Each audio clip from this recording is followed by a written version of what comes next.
867년 사벌주 농부였던 아작에는 상원 부인과 남원 부인이라 불리는 두 명의 부인을 두었고 스라에는 오남 1녀를 두었는데 견훤은 6명의 자녀들 중 장남이었습니다. 견훤의 출생 설화는 여러 가지가 전해지고 있으며 대표적으로 호랑이가 나타나 젖을 물렸다는 이야기와 바늘에 꽂힌 지렁이의 이야기, 지네가 변해서 견훤이 되었다는 이야기 등 어려서부터 남다른 이야기를 가진 인물이기도 했습니다.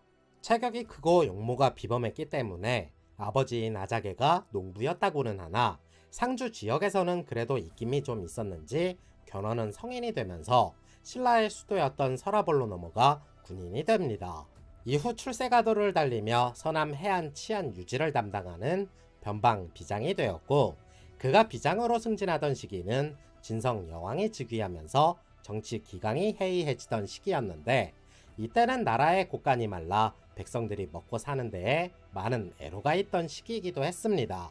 892년 원종과 애노의 난을 비롯해 신라의 통제력이 지방 곳곳으로 미치지 못하며 각지에서 호족들이 저마다 세력을 규합하여 봉기를 하게 되자 이때 견훤의 아버지였던 아자개도 상주에서 군사를 일으켜 사불성을 장악, 독자적인 세력을 구축하게 됩니다. 그리고 당시 서남의 일대를 평정한 견훤도 다른 마음을 품으며 자신의 밑에 있던 군사력을 바탕으로 거병을 하였으며 무진주, 즉 오늘날의 광주 광역시로 진격하자 사람들은 견훤 밑으로 모여들게 됩니다.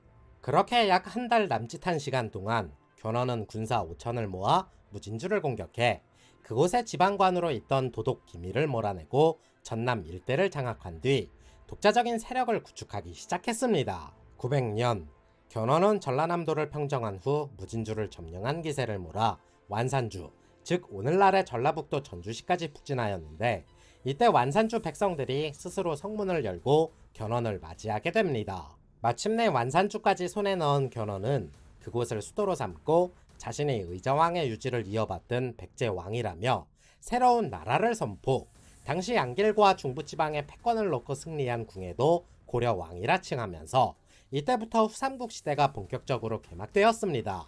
901년 이듬해 견훤은 곧장 신라를 정복할 계획으로 군사를 일으키면서 신라로 들어가기 위해 가장 중요한 길목에 있었던 대하성을 공격하였으나 당시 대하성을 지키던 인물은 신라 화랑 출신이었던 김효종과 그의 형 김억렴이었습니다.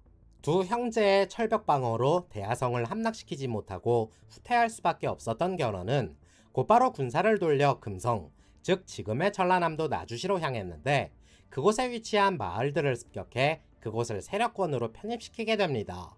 당시 금성 일대가 비록 견훤의 입김이 작용하는 곳에 위치하긴 했어도 100% 견훤의 세력에 편입된 상황은 아니었는데 이때 마을들을 공격하며 약탈하자 실질적 지배는 백제의 영토였지만 이때부터 금성 사람들은 견훤을 싫어하게 됩니다.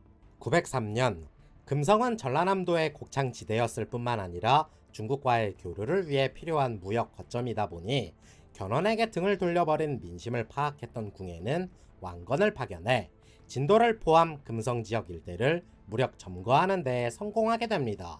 당시 왕건은 고려 수군 총대장으로서 진도에 상륙해 금성을 공격하여 함락시켰으며 곧바로 방어 거점을 확보하여 10여 9년을 공격, 금성 일대를 점령하였습니다.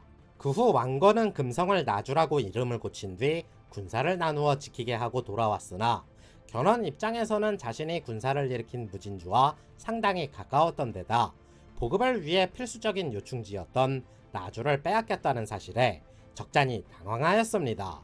904년 궁예는 백관을 설치하고 문물 제도를 정비한 뒤 국호를 고려해서 마진으로 바꾸었으며 이듬해 905년이 되자 수도를 다시 철원으로 옮기고 신라 변방 지역을 공격하니 마진군의 기세에 주눅든 신라군은 쉽사리 덤벼들지 못했습니다. 때문에 궁예는 이러한 기세를 몰아 906년 1월 왕건을 총대장으로 군사 3천을 내어주고 상주를 공격하게 하였는데 이미 나주에서의 군사적 지리적 이점을 놓친 견훤은 이곳마저 마진에게 내어준다면 신라로 진출할 길이 막힌다고 보았습니다.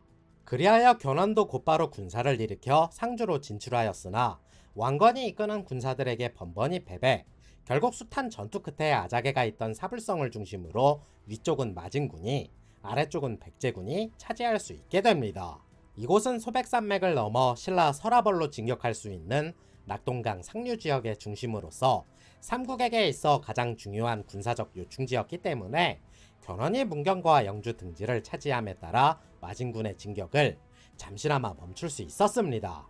그래서 견훤은 이후에 일성군, 즉 지금의 경상북도 구미시 선산군 일대로 재진격해 10여 개 성을 점령함으로써 낙동강 중류의 전략적 요충지 대부분들을 확보할 수 있었고, 신라는 전대 왕들이 약 500년 동안 다져놓은 전략적 요충지를 한순간에 뺏김으로 인해 세력이 더욱 위축될 수밖에 없었습니다. 909년 마진군이 나주를 점령한 뒤 마진과 백제는 그곳에서 크고 작은 전투를 쉼없이 벌이고 있었고, 나주에서의 영향력을 넓혀가려던 마진과 나주를 수복하려는 백제는 서로 부딪힐 수밖에 없었는데, 견훤은 다시 대대적으로 군사를 일으켜 나주를 탈환하려는 움직임을 보이게 됩니다. 이에 궁예도 왕건을 대장군에 임명해 나주를 방어하도록 하였으며, 왕건이 이끄는 수군은 보기 좋게 진도를 함락시킨 뒤 곧바로 고이도로 나아가 상륙 거점을 확보하였습니다.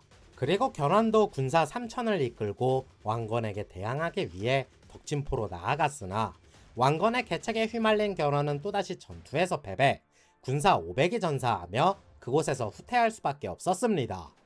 이때 왕건은 아패현, 즉 전라남도 신안군의 반란군 대장 능창을 사로잡아 궁예에게 보냈고, 궁예는 능창에게 침을 뱉고는 그를 참수하였는데, 드라마 태조 왕건에서 유명한 짤로 나왔던 수다리가 죽었어의 수다리 이 능창을 뜻합니다. 다만 드라마상에서는 견훤의 부장으로 나왔으나 삼국유사와 삼국사기의 기록에는 독자적인 세력으로 구분짓고 있는데, 이 전투 이후부터 마진과 백제와의 전투는 새로운 국면으로 다시 접어들고 있었습니다. 영상이 재밌었다면 좋아요와 구독 부탁드리겠습니다.